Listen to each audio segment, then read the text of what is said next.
Supreme court is the highest court of appeal. इस वजह से किसी भी केस की अपील सुप्रीम कोर्ट में हो सकती है, बट सुप्रीम कोर्ट के फाइनल जजमेंट के अगेंस्ट किसी और कोर्ट में अपील नहीं हो सकती।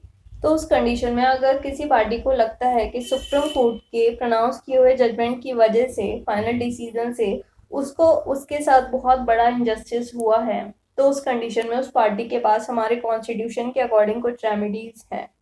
सबसे पहली रेमेडी है वो पर्सन रिव्यू पिटीशन फाइल कर सकता है सुप्रीम कोर्ट में, जिसमें वो सुप्रीम कोर्ट से रिक्वेस्ट करेगा कि फाइनल जजमेंट को अपने सुप्रीम कोर्ट रिकंसीडर कर ले।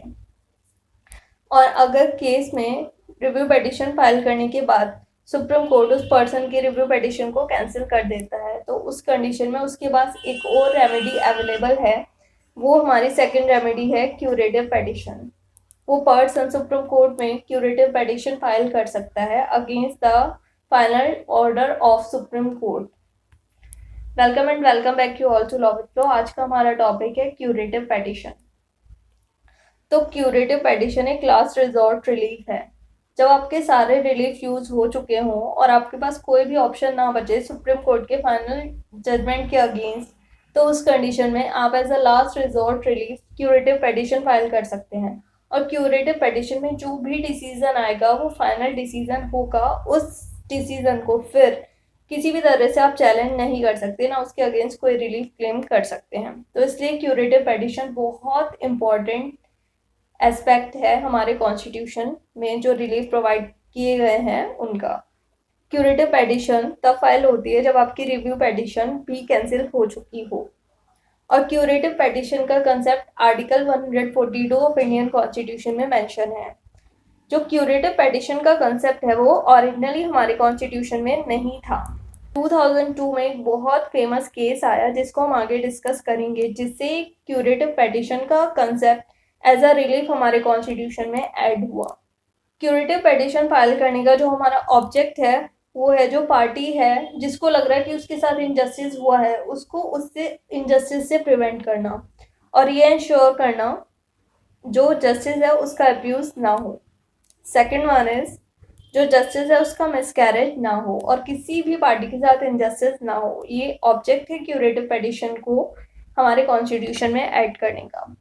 क्यूरेटिव पिटीशन को फाइल करने के कुछ स्पेसिफिक ग्राउंड्स हैं। हर केस में आप क्यूरेटिव पिटीशन फाइल नहीं कर सकते। फर्स्ट राउंड इज अगर सुप्रीम कोर्ट के फाइनल जजमेंट से नेचुरल जस्टिस के प्रिंसिपल का वायलेशन हो रहा है, तो उस कंडीशन में हम curative petition as a relief file कर सकते हैं। नेचुरल जस्टिस के आपको पता है टोटल 4 प्रिंसिपल्स हैं।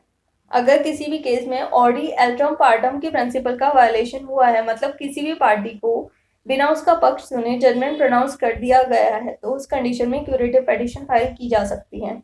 अगर किसी भी पार्टी के साथ जब जजमेंट प्रोनाउंस हुआ तो जजेस ने पार्शियलिटी की है किसी भी तरह से, तो उस कंडीशन में क्यूरेटिव पिटीशन फाइल की जा सकती है।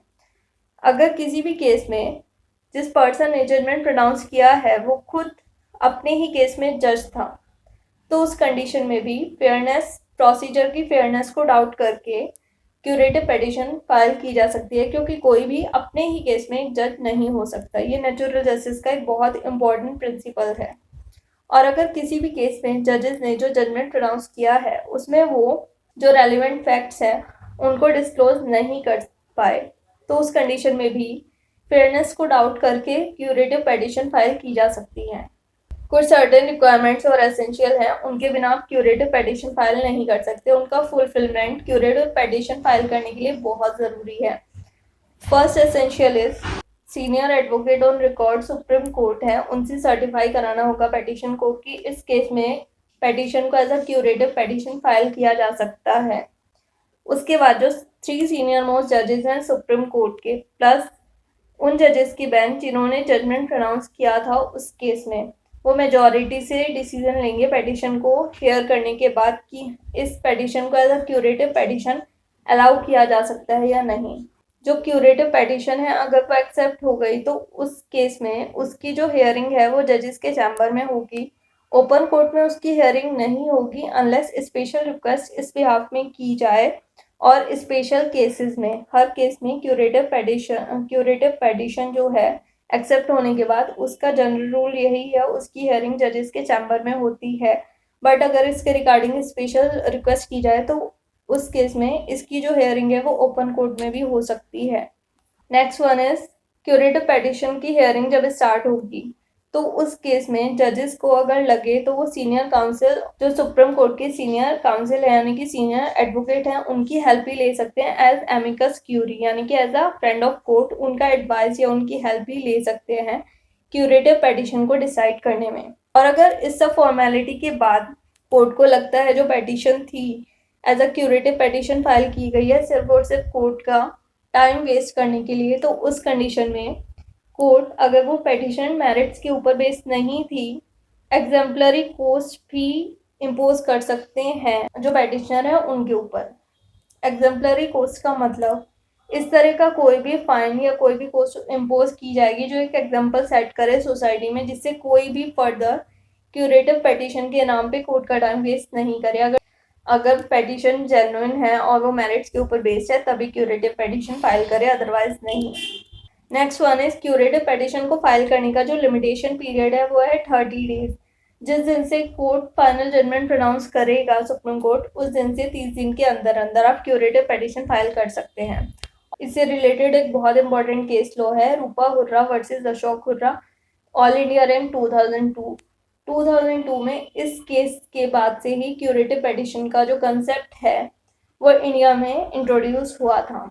इस केस में पार्टीज की म्यूचुअल कंसेंट से एक डाइवोर्स डिक्री पास हुई थी और बाद में उस डिक्री की वैलिडिटी को चैलेंज किया गया था, क्योंकि जो वीमेन थी पहले उन्होंने कंसेंट दिया था पर बाद में उन्होंने अपना कंसेंट अपना विड्रॉ कर लिया था। तो इस केस की हेयरिंग में सबसे पहले क्यूरेटिव पेटिशन इंट्रोड्यूस हुई थी इंडिया में। सो आई होप क्यूरेटिव पेटिशन से रिलेटेड आपके ऑलमोस्ट सारे डाउट क्लियर हो चुके होंगे। मिलते हैं नेक्स्ट वीडियो लेक्चर में एक नए टॉपिक के साथ। तब तक के लिए thank you so much, take care, bye bye, stay tuned to love with pro for more such videos.